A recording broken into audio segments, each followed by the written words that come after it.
ખેડૂત મિત્રો, આજે તારીખ 4/11/2025 રોજ ગુજરાતના અલગ અલગ વિસ્તારોમાં કપાસના 20 કિલોના ઊંચામાં ઊંચા ભાવ.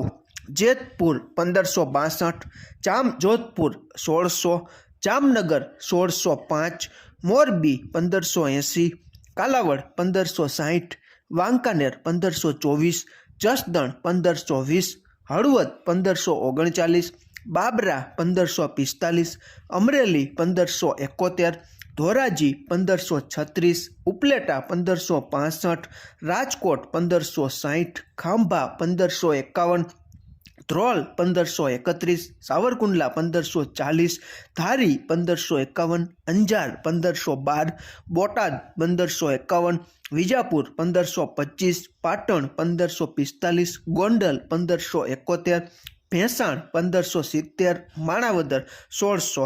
ખેડૂત મિત્રો, માણાવદર ખાતે કપાસિયાના 20 કિલોના ભાવ 790 થી 811 સુધી જોવા મળેલા હતા. રાજકોટમાં કપાસની આવક ખેડૂત મિત્રો આજે 23,000 મણ જેટલી જોવા મળી હતી. ખેડૂત મિત્રો, મગફળીની પોઝિશન કમોસમી વરસાદને લીધે, માવઠાને લીધે મગફળીના પાકને અને કપાસના પાકને મોટું નુકસાન છે. આવનારા સમયમાં મગફળીનું જે સિંગ તેલ આવે છે તેમાં કેવી કટોકટી સર્જાય છે અને આની સીધી જ અસર કપાસ બજારને આવનારા સમયમાં કેવી મળે છે તેના ઉપર કપાસ બજાર આવનારા સમયમાં થોડો ઘણો રોલ છે તે ભજવશે તેવું લાગી રહ્યું છે.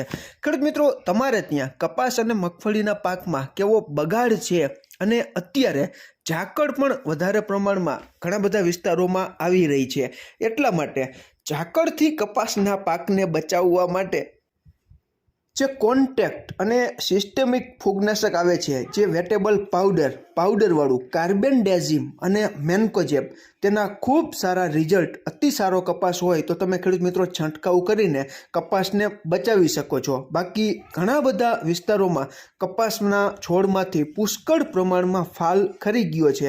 3-4 દિવસ પછી ખબર પડશે કે નવું ફ્લાવરિંગ કપાસના છોડમાં લાગે છે કે નથી લાગતું. તમારે ત્યાં કેવી નુકસાની કપાસ, મગફળી આ ઉપરાંત બીજા ચોમાસુ પાકોમાં જોવા મળી રહી છે તેની માહિતી, અને કપાસ સુધરી ગયો હોય તો તમે કઈ માવજત કરેલી છે તે પણ તમે કોમેન્ટમાં ચોક્કસ જણાવજો, જેથી કરીને કોઈ ખેડૂત મિત્રોને કપાસમાં માવજત કરવી હોય તો તમારી કોમેન્ટને આધારે નિર્ણય લઈ શકે. આમાં ક્યાંય ભૂલ હોય અને તમારી પાસે નવી અપડેટ હોય તો પણ તમે કોમેન્ટમાં ચોક્કસ જણાવી શકો છો. આભાર ખેડૂત મિત્રો.